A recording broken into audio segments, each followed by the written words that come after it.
Le Crédit Agricole Nord-de-France Banque Coopérative du Nord-Pas-de-Calais vous présente Eco & Co.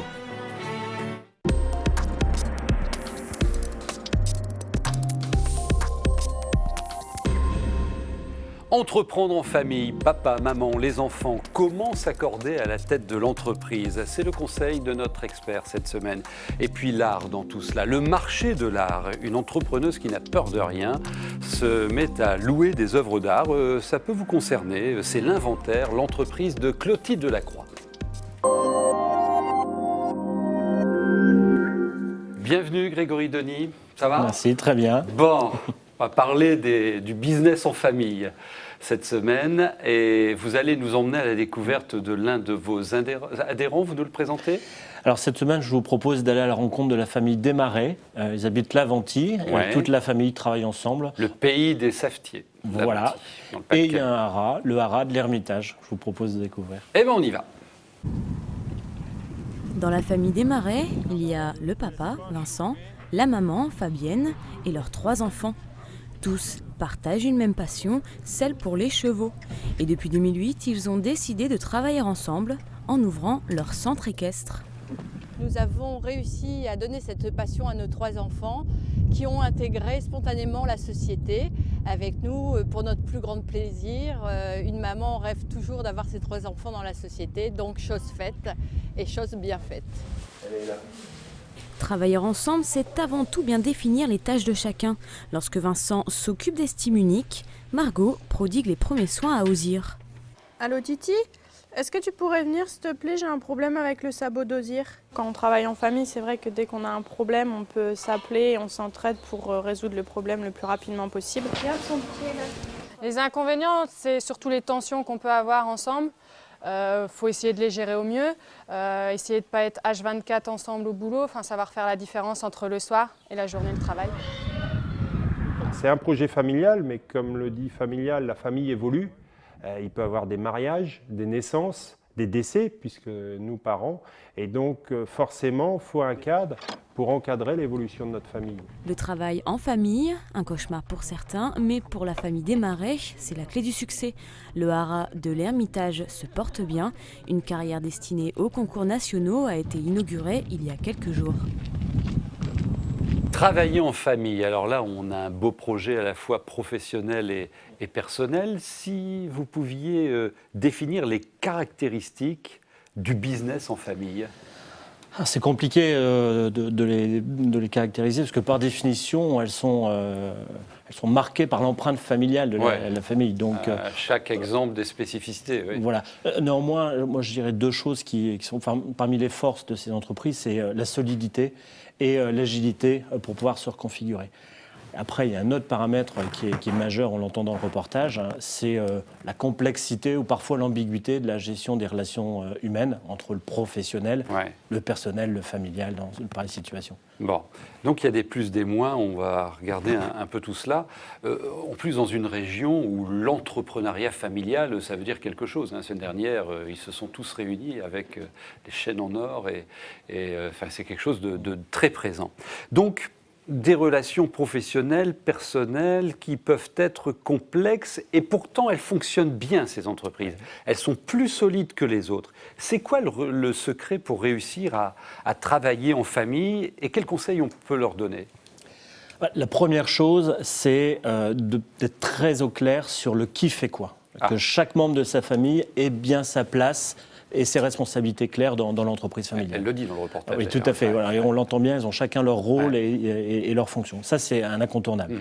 Le deuxième, c'est un peu le pendant, c'est de trouver le bon moment pour parler des affaires familiales en famille et des affaires professionnelles en entreprise. Pas de codir le dimanche. Pas de codir le dimanche familial, et pas de discours sur le petit dernier à l'Assemblée générale. Donc, bien séparer, pas de mélanger les genres. Ça, c'est indispensable. Ensuite, un troisième conseil qu'on peut donner, c'est d'accepter l'idée qu'on ne naît pas forcément entrepreneur, on le devient. Ah, vous confirmez ça? Voilà, tout à fait. Ça s'apprend l'entrepreneuriat. Voilà. Et donc, je dirais, les parents, les doyens du cercle familial doivent investir dans leurs enfants, dans la formation, pour leur donner les capacités à devenir entrepreneurs, mais aussi pour détecter très tôt l'appétence, l'envie de s'investir dans l'entreprise. La fibre entrepreneuriale ne suffit pas. Non, il faut acquérir des compétences et en tant que parent, il faut aussi donner la chance de les acquérir. Encore un conseil ? Oui, alors un double conseil. On parle de forum familial et de charte familiale. Le forum familial, c'est une instance ou le lieu où la famille se met au clair sur les attentes vis-à-vis de l'entreprise. Comme ça, lorsqu'on arrive en assemblée générale, il y a une position unique de la famille. D'accord. Et puis le pendant, c'est la charte familiale, c'est un document, opposable d'ailleurs devant les tribunaux dans les pires des cas, où on précise les objectifs de la famille vis-à-vis de l'entreprise, les droits, les devoirs, enfin bref, tout ce que l'on souhaite clarifier dans cette entreprise familiale. Sur ces documents opposables, quels sont les conseils, les points de vigilance à noter ? Alors, ces documents, c'est un outil. Alors, il y en a d'autres, il y a un panel assez large. Déjà, lorsqu'on a une entreprise, il faut être au clair sur l'évolution de sa forme juridique et de ses statuts, puisque la famille évolue, l'entreprise également, donc les mettre à jour régulièrement. Un point de vigilance, c'est la gouvernance et la protection sociale de la famille. Gérance, co-gérance, salariés, TNS, travailleurs non salariés, des questions à se poser. Et puis, un troisième point, la fiscalité. Le choix de l'impôt sur les sociétés ou l'impôt sur le revenu, ça change la donne dans chaque membre de la famille. Et puis, anticiper, préparer la transmission intergénérationnelle de l'entreprise lorsque le moment sera venu. Ça, c'est un sujet en lui-même. On l'abordera à l'un de nos prochains rendez-vous. On l'abordera prochainement. Très important, avec de nombreuses sessions qui se préparent dans notre région. Vous retrouverez tous ces conseils sur cette adresse qui s'affiche à l'écran. Vous aimez l'art, vous, je crois. Hein ? Oui. Vous allez être passionné par Clotilde Lacroix dans quelques instants.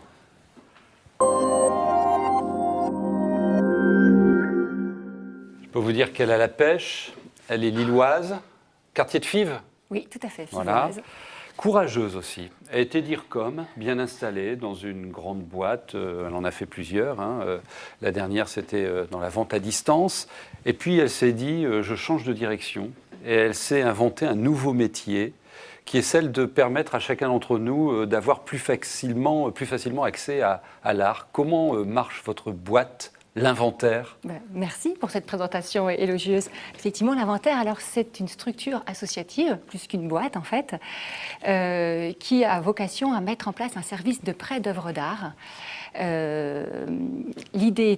L'objectif étant de donner l'opportunité à un large public, et en particulier aux personnes qui ne fréquentent pas des lieux d'art contemporain, parce qu'on sait bien que finalement c'est une pratique qui reste encore largement minoritaire, même s'il y a une forte appétence pour les arts plastiques. On sait bien qu'il y a encore un Français sur deux qui ne met jamais les pieds dans une exposition temporaire, encore moins dans une galerie ou dans un centre d'art. Et bien, malgré tout, de pouvoir être au contact avec une œuvre d'art grâce à ce service de prêt qui permet de l'expérimenter dans la durée, dans l'intimité de son domicile. Grégory, et dans doit payer combien pour avoir c'est très accessible, parce que l'idée, effectivement... Alors, il y a une adhésion à l'association qui est modulée en fonction de votre situation financière, si vous êtes imposable, non imposable, donc qui commence à 15 € par an et 44 €.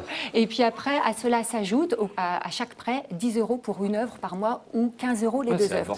Quelle que soit la valeur de l'œuvre, c'est-à-dire que vous pouvez avoir pour ce prix-là une œuvre qui coûte 8 000 €, d'une valeur de 8 000 €. Sauf, alors la petite nouveauté 2014, parce qu'on a été amené à revoir notre politique tarifaire pour des questions dont on parlera peut-être tout à l'heure de pérennité économique, des très grands formats au-delà d'1 mètre, c'est 20 € de l'œuvre. Voilà. On va en parler tout de suite.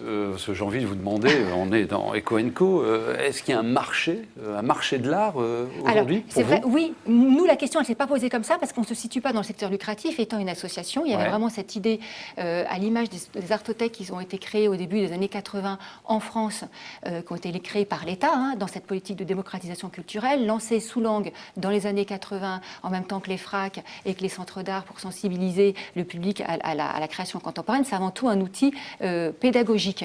Donc c'est vrai que notre finalité n'est pas de faire du business, mais de permettre à des personnes à un coût qui reste très accessible, de manière à ce que ce ne soit pas un frein, néanmoins de pouvoir avoir une œuvre d'art chez soi. Quelle est votre clientèle et quels sont ses goûts ? Alors, pareil, je ne parle pas de clientèle, mais d'adhérents, excusez-moi. Ouais, bon, d'accord. Je vous taquine. Alors, on a un vaste public, vraiment, parce que l'Artothèque rayonne sur tout le territoire régional. 40% de nos adhérents sont en dehors de la métropole. Aujourd'hui, au niveau segmentation, on va dire que 80% de nos adhérents, ce sont les particuliers, des familles, aussi adultes comme enfants. À partir de 2 ans et demi, vous pouvez aller à l'Artothèque et les enfants peuvent emprunter une œuvre d'art. On a d'ailleurs une carte familiale qui propose des prêts gratuits pour les enfants, de manière à ce qu'ils se fassent aussi également plaisir en empruntant une œuvre d'art. Après, on intervient beaucoup dans les établissements scolaires, donc on intervient auprès d'une vingtaine d'établissements, on va dire que c'est 15% de nos adhérents, et les 5 autres, ce sont les collectivités et les entreprises. Alors les entreprises, restons-y, est-ce que ça peut se développer? Est-ce qu'il y a une appétence, un besoin ouais. Je ne sais pas si ça se formule en termes de besoin, en tous les cas, on a une appétence, nous on l'observe, puisqu'on intervient depuis 3 ans maintenant dans un grand groupe bancaire, on intervient en gros dans 5 entreprises là sur le territoire, même en dehors, puisqu'on intervient en Picardie. Et on se rend bien compte à quel point la présence d'œuvres d'art sur le lieu de travail est féconde dans les relations entre les collaborateurs et surtout un formidable vecteur d'expression et d'implication des salariés. Et ça peut être un axe de développement pour vous? Donc, oui, ce devrait être un axe de développement. Il faut que ce soit un axe de développement. Après, ça demande du temps, effectivement, d'aller sensibiliser ces entreprises parce que, contexte économique actuel, c'est vrai que quand on arrive, on dit voilà, on vous propose de mettre des œuvres d'art dans vos locaux. Il y a déjà une réaction, combien ça va me coûter? C'est des œuvres qui valent cher, est-ce que ça va pas être mal perçu par les salariés? On voit les images, c'est super. Dans ce contexte de restriction, enfin, voilà. Donc il y a tout un travail de pédagogie, d'explication, mais c'est vrai que le fait que ce soit des œuvres uniquement au prêt et que l'entreprise ne les acquiert pas, c'est très bien perçu par les collaborateurs, parce qu'en plus on est un secteur associatif, le prix est très très très accessible aussi pour les entreprises. C'est-à-dire ça marche, on a un forfait pour 5, 10, 15, 20. L'entreprise dont je faisais référence tout à l'heure, l'établissement bancaire, on intervient dans le siège social, les 6 étages, avec 50 œuvres.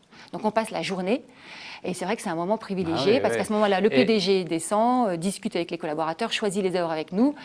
Alors ça ne se fait pas du jour au lendemain. Est-ce qu'il y a des facilités fiscales comme à l'achat? Pas pour le prêt. Pas pour le prêt. Non, alors ça rentre dans les frais d'aménagement des locaux, donc c'est déductible, mais il n'y a pas d'incitation fiscale particulière. Néanmoins, les œuvres de la collection, peut-être qu'on l'évoquera tout à l'heure par rapport à la spécificité du modèle, pour revenir au modèle économique de l'Artothèque, c'est qu'elles sont ouvertes à la vente. D'accord. Ah oui, alors donc on peut acheter après avoir... Si le PDG ne veut pas se séparer de l'œuvre qu'il a dans son bureau, il peut la garder. Bon, tiens, notez cette adresse du site internet de l'inventaire, parce que vous y verrez tous les contacts, les expos. 2 rendez-vous, alors tous les mardis soirs à LM, vous avez toutes les coordonnées sur le site, et puis un rendez-vous spécifique les 7 et 8 juin à la Condition publique de Roubaix, où vous présentez combien d'heures? On a une antenne en ce moment, il y en a un peu plus de 100. Ouais, voilà. C'est pas mal. Et sur une collection de 150, donc il y a beaucoup de choix. Quand même. Il faut que l'art entre dans les entreprises. C'est vraiment l'objectif. Et c'est l'objectif. Oui. Et ça peut bénéficier, ça peut plaire à tous les salariés. Oui. Ça vous donne des envies, vous Pourquoi pas, tout à fait. Mais déjà, dans ces bureaux, vous êtes rencontrés. Merci beaucoup. Merci. À très bientôt.